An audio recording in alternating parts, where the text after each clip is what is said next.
नमस्कार, news India देख रहे हैं आप और मैं हूं आपके साथ हंसिका पाठक। बिहार के नवादा में पुलिस टीम पर हमला किया गया है। पुलिस पर शराब माफियाओं ने हमला किया है। हमले में 2 पुलिसकर्मी घायल हुए हैं। हमलावरों ने पुलिस के वाहन को भी क्षतिग्रस्त कर दिया। शराब की सूचना पर छापेमारी करने गई थी पुलिस और पुलिस ने छापेमारी कर 10 हमलावरों को हिरासत में लिया है। तो बिहार के नवादा में हमले में 2 पुलिसकर्मी घायल हो गए हैं। हमलावरों ने पुलिस के वाहन को भी क्षतिग्रस्त कर दिया है। इतना ही नहीं, बता दें कि शराब की सूचना पर छापेमारी करने गई थी ये पुलिस, जिसके बाद पुलिस ने छापेमारी कर 10 हमलावरों को हिरासत में लिया है।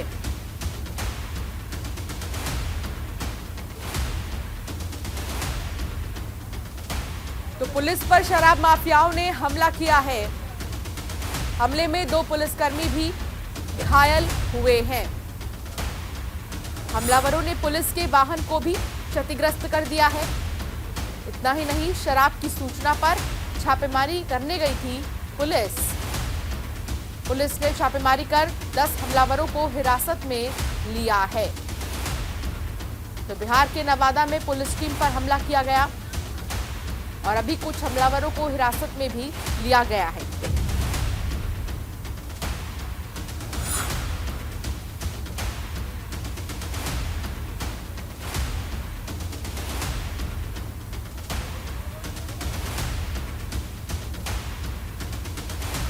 तो शराब की सूचना पर गई थी पुलिस छापेमारी करने के लिए। पुलिस ने छापेमारी कर 10 हमलावरों को हिरासत में लिया है। नवादा से ये खबर है, जहां पुलिस की टीम पर हमला किया गया है। शराब माफियाओं ने यह हमला किया है। संजीव राय मेरे सहयोगी मेरे साथ जुड़ गए हैं। संजीव, क्या जानकारी मिल रही है? संजीव, बिहार के नवादा में पुलिस कर्मियों पर हमला किया गया है। ये हमलावर कौन थे, क्यों हमला किया गया, क्या जानकारी मिल रही है? बेगूसराय के बाद ये नवादा से बड़ी खबर आ रही है कि 2 पुलिसकर्मी इसमें घायल हुए हैं और ये शराब तस्कर और शराब माफिया जो शराब बनाते हैं उनको पुलिस जो है छापेमारी करनी गई थी। क्योंकि देखिए 1 जनवरी और 1 जनवरी से पहले पुलिस जो है पूरी तरह से एक्टिव है, लगातार छापेमारी कर रही है। तो बेगूसराय के बाद ये फिर अब नया मामला सामने आ रहा है, जिसमें ये बातें आ रही है कि 2 पुलिसकर्मियों को चोटें आई है, घायल हुए हैं, जिस तरह से वो शराब माफियाओं को पकड़ने गए थे। और अभी और भी आगे अपडेट आप थोड़ी देर के बाद हम दे पाएंगे, क्योंकि जो शुरुआती जानकारी जो मिल रही है वहां से नवादा से कि पुलिस और जो शराब माफिया है उनके बीच झड़प हुई है। लगातार शराब के जो अवैध शराब बनाए जाते हैं उस पर उसकी धरपकड़ जारी है। तो बेगूसराय में भी यही हुआ है। बेगूसराय में पुलिस ने देर रात छापेमारी की है। वहां भी जो शराब बनाने वाले लोग थे वो पकड़े गए हैं और उसके बाद विरोध हुआ तो पुलिस ने उनको समझाया है। नवादा में भी इस तरह की स्थिति हुई, आपको याद होगा बेतिया में भी इस तरह की स्थिति हुई थी। तो अब कहीं ना कहीं पुलिस जो है पूरी तरह से एक्टिव है, क्योंकि मुख्यमंत्री का साफ निर्देश है कि किसी भी कीमत पर शराब माफियाओं को कहीं भी छोड़ा ना जाए। तो यही कारण है कि अब कहीं ना कहीं झड़प के मामले भी सामने आ रहे हैं और ऐसे में देखना होगा कि लॉ एंड ऑर्डर को कितना बरकरार रखा जाता है और किस तरह से शराब माफियाओं पर अंकुश लगा पाती है पुलिस, ये आगे आने वाला समय बताएगा। ठीक है, लेकिन जो शराब माफिया है उन पर शिकंजा कसने के लिए लगातार जो पुलिस है वो प्रयास कर रही है। एक तरफ पुलिस जा रही है उन्हें गिरफ्तार करने के लिए, दूसरी तरफ हमला किया जा रहा है। अभी जिन हमलावरों को हिरासत में लिया गया है, क्या उनसे ये जानकारी मिली है कि वो किस तरीके से यहाँ पर शराब बनाते थे, क्या करते थे, उनका गैंग कितना बड़ा है, कहाँ पर इनका ठिकाना है? ये जो अभी नवादा की अगर मामले की बात करें तो शुरुआती अभी थोड़ी देर पहले ये जानकारी हमें आई है कि वहां पर शराब माफिया और पुलिस के बीच भिड़ंत, क्योंकि दूर दराज के गांव होते हैं और उन गांव में जो टाल क्षेत्र होता है, जो सुनसान इलाका होता है, वहां ये लोग जो है कच्ची शराब बनाते हैं। तो ऐसे में देर रात लगातार छापेमारी भी बिहार पुलिस कर रही है। तो ये अभी तक कितने लोग पकड़े गए हैं, क्या इसमें मामला है, ये तो पुलिस थोड़ी देर के बाद इसको इन्फॉर्मेशन देगी, सूचना देगी। लेकिन बेगूसराय के मामले में बता दूं कि बेगूसराय में जब वहां छापेमारी करने गई पुलिस तो वहां से जो शराब माफिया तो वो भाग निकले और शराब को नष्ट किया गया और लोगों को समझाया गया है। तो देखिए, जहां भी ये बना रहे हैं कहीं न कहीं पुलिस की गिरफ्त में भी आ रहे हैं और कहीं न कहीं ये भाग जा रहे हैं। तो नवादा के मामले में अभी शुरुआती जानकारी यही है कि जो पुलिस और माफियाओं के बीच झड़प हुई है, कितनी गिरफ्तारी हुई है, क्या कुछ कितने पुलिस कर्मियों को चोटें आई है, ये थोड़ी देर के बाद सारे अपडेट हम दे पाएंगे आपको। चलिए ठीक है संजीव, शुक्रिया तमाम जानकारी साझा करने के लिए। खबर अहमदाबाद से है, जहां सीएम भूपेंद्र पटेल यूएन मेहता अस्पताल पहुंच गए हैं। पीएम की मां हीराबा के स्वास्थ्य का हाल उन्होंने जाना है। हीराबा की सेहत में अब सुधार हुआ है। सीएम भूपेंद्र पटेल अस्पताल पहुंचे और यहां पर उन्होंने हीराबेन का अस्पताल में हालचाल भी जाना है कि अभी वो कैसी हैं, कैसा महसूस कर रही हैं, क्योंकि अभी सुधार है हालत में।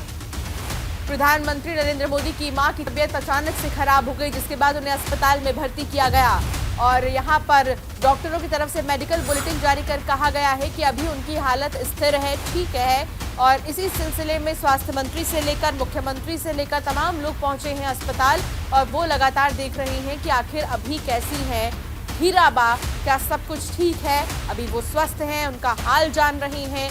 प्रधानमंत्री नरेंद्र मोदी कुछ ही दिनों पहले गुजरात में आए थे जब चुनाव भी चल रहे थे और उस वक्त उन्होंने जोरों शोरों से प्रचार प्रसार किया था। वो अपनी मां से भी मिले थे और वो अपनी मां से जब भी मिलते हैं तो उनके पांव धोते हैं बाकायदा।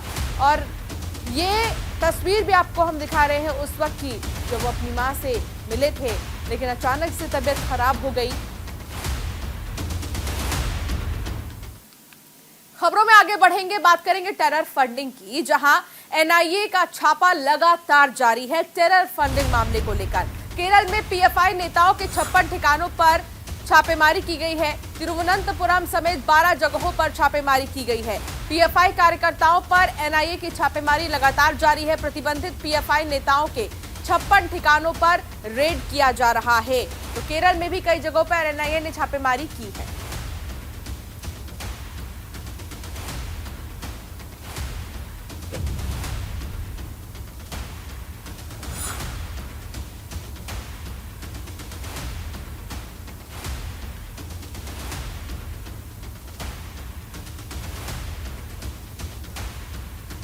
तिरुवनंतपुरम समेत 12 जगहों पर छापेमारी लगातार जारी है केरल में।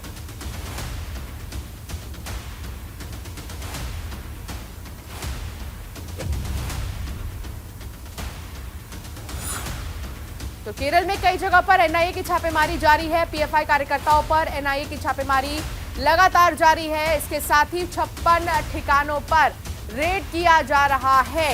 तो केरल की अगर हम बात करें तो केरल में लगातार जो है एनआईए की तरफ से छापेमारी की जा रही है। इतना ही नहीं, ये भी जानने की कोशिश हो रही है कि आखिर कहां पर इनके ठिकाने हैं।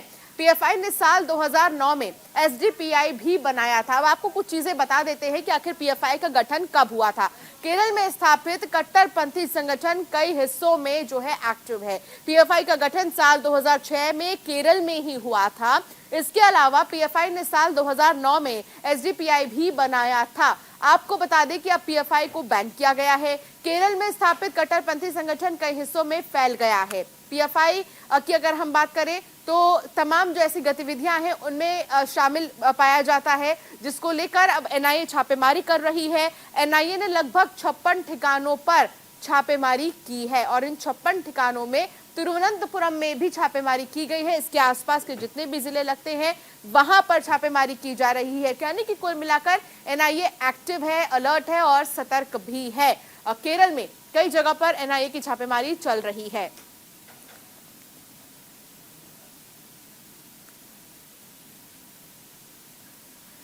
दिल्ली में केंद्र शासित प्रदेशों की अहम बैठक आज है। गृह मंत्री अमित शाह की अध्यक्षता में यह बैठक होगी। जम्मू कश्मीर के हालातों पर भी चर्चा होगी। आर्थिक विकास, कानून व्यवस्था पर चर्चा करेंगे। केंद्र शासित जितने भी योजना है उनके बारे में भी चर्चा होगी। तो आज अमित शाह बैठक करेंगे और कई प्रतिनिधि इसमें मौजूद रहेंगे। कोरोना के इंतजाम को लेकर भी बातचीत इसमें हो सकती है।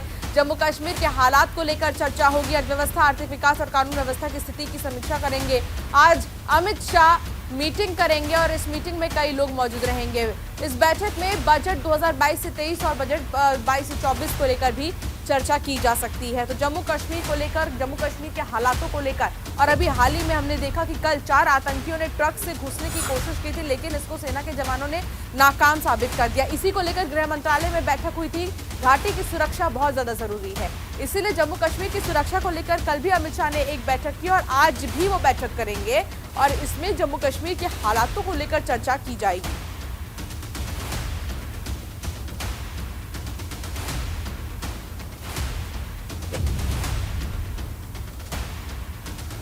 तो जम्मू कश्मीर के हालातों पर चर्चा होगी। इसके साथ ही आपको बता दें कि दिल्ली में केंद्र शासित प्रदेशों की आज अहम बैठक है और केंद्र शासित प्रदेशों के जो मुखिया हैं वो इसमें मौजूद रहेंगे।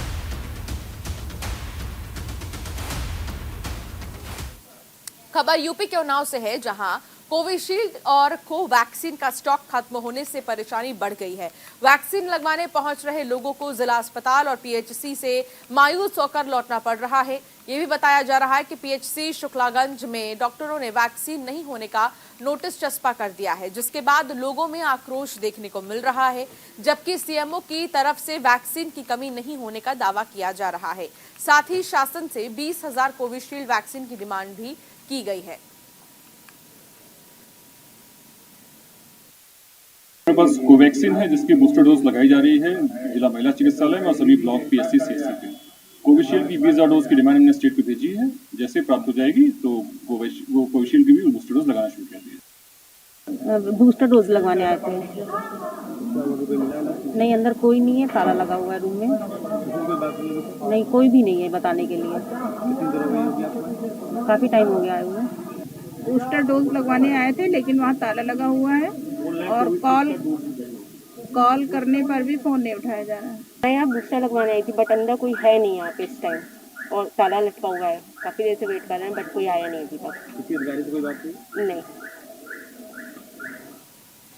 यूपी के मैनपुरी से खबर, जहां चलती वैन में भीषण आग लग गई। वैन में मौजूद ड्राइवर ने वैन से कूदकर अपनी जान बचाई है, जबकि वैन पूरी तरह जलकर खाक हो गई है। पेट्रोल पंप से करीब 100 मीटर की दूरी पर यह आग लगी।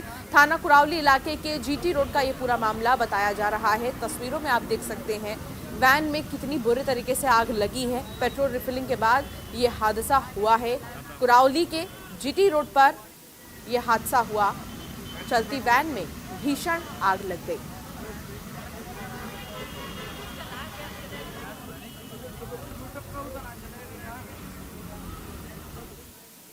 यूपी के मैनपुरी में 50,000 के इनामी बदमाश से पुलिस की मुठभेड़ हुई है। मुठभेड़ के दौरान बदमाश के पैर में गोली लग गई, जिसके बाद उसे अस्पताल में भर्ती किया गया है। बताया जा रहा है कि साल 2020 में चोरी की वारदात को अंजाम देकर बदमाश फरार चल रहा था। जनपद एटा का ये इनामी बदमाश बताया जा रहा है।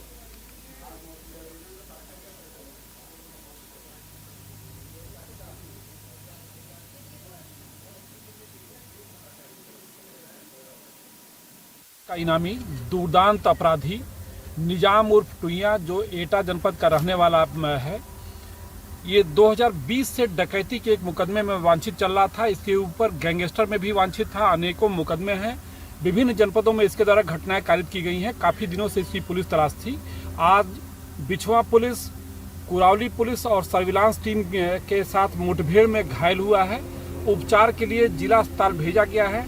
इसके अन्य आपराधिक कृत्यों की जानकारी की जा रही है और अन्य वांछनीय कार्रवाई की जा रही है।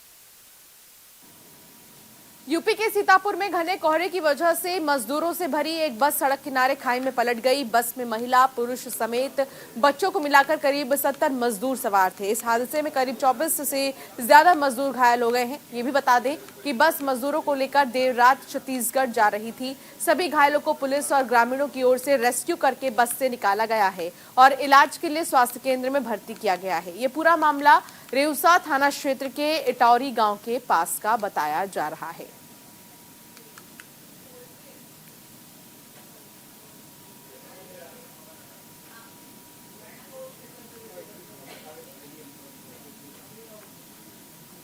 यूपी निकाय चुनाव से जुड़ी बड़ी खबर, सुप्रीम कोर्ट ने आज यूपी सरकार दायर करेगी एसएलपी। इसके साथ ही आपको बता दें कि रिपोर्ट आने के बाद चुनाव का आग्रह करेगी यूपी सरकार। सरकार आज सुप्रीम कोर्ट में एसएलपी दाखिल करेगी।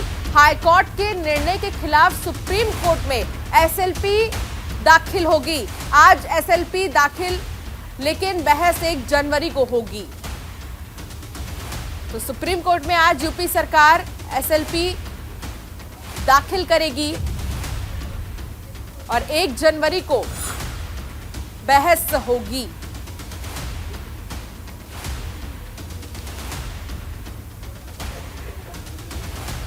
तो यूपी निकाय चुनाव से जुड़ी ये बड़ी खबर, सुप्रीम कोर्ट में आज यूपी सरकार एसएलपी दायर करेगी। शेखर त्रिवेदी साथ जुड़ गए हमारे संवाददाता।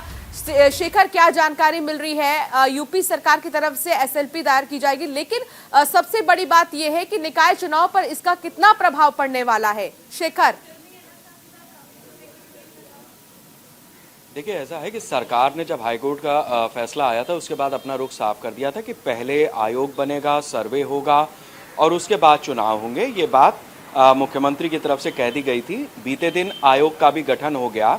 अब सरकार जो है वो सुप्रीम कोर्ट जाएगी, एसएलपी दाखिल करेगी और उसमें सुप्रीम कोर्ट से जो अदालत का फैसला आया, यानी जो पूर्ववर्ती आरक्षण है, जिस व्यवस्था के तहत सरकार अपना चुनाव नगर निकाय का कराना चाहती थी, उस विषय को रखेगी कि साहब हम सर्वे कभी आगे करा लेंगे, लेकिन आप हाईकोर्ट के फैसले को अगर पलटते हैं तो वर्तमान में जो स्थिति परिस्थिति है उसमें ये चुनाव कराए जा सकते हैं।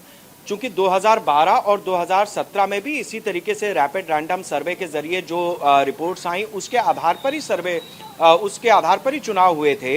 इस लिहाज से सरकार ये कहेगी कि ठीक है साहब, हम 2022 का ये चुनाव इसी प्रक्रिया के अंतर्गत करा लेते हैं। आगे चल करके आयोग का गठन हमने कर ही दिया है, वो जब अपनी रिपोर्ट सौंप देगा तो उसके बाद के जो चुनाव होंगे वो उस आधार पर किए जा सकते हैं।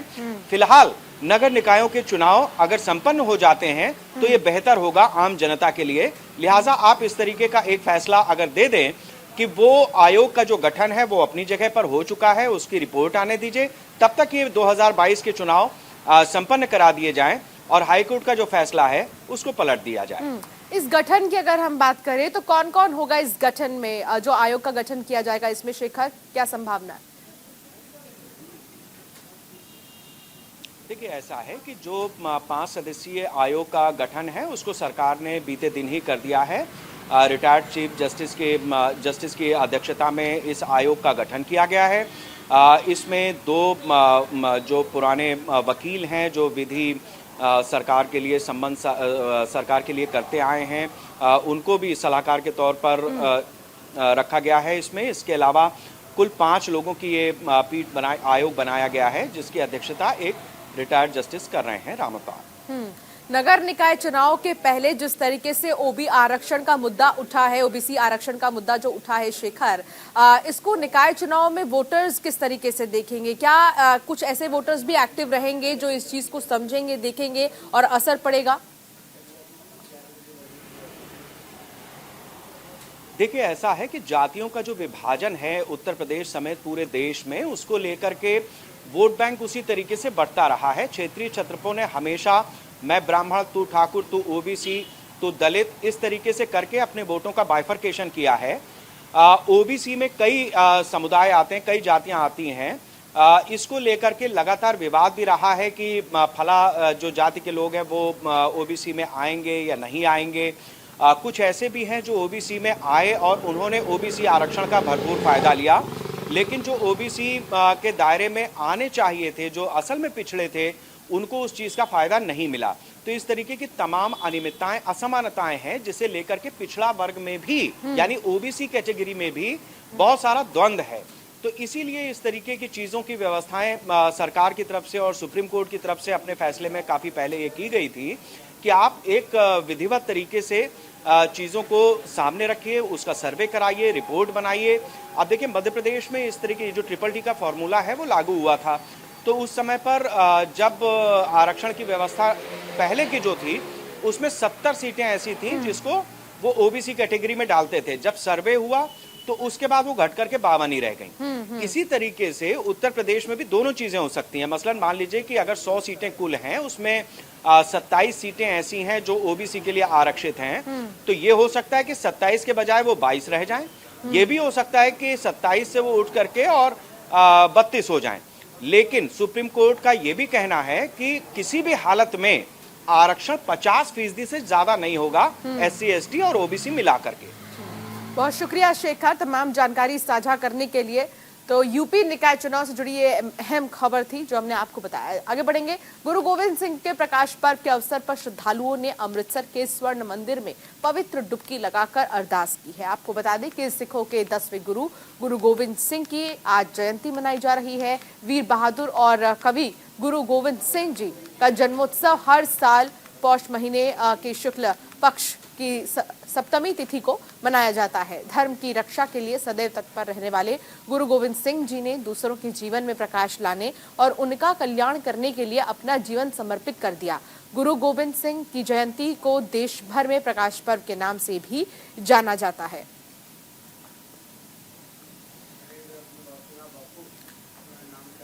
तो ये तस्वीर आपको दिखा रहे हैं अमृतसर की गोल्डन टेम्पल के पास आस्था की डुबकी लगाते यहाँ पर श्रद्धालु नजर आ रहे हैं। गुरु गोविंद सिंह की जयंती है आज।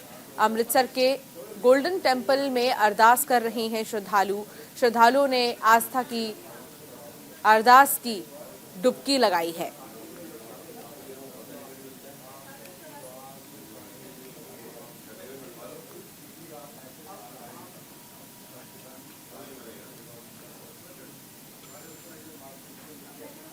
और चलिए फिलहाल इस बुलेटिन में इतना ही। आप बने रहिए न्यूज़ इंडिया के साथ।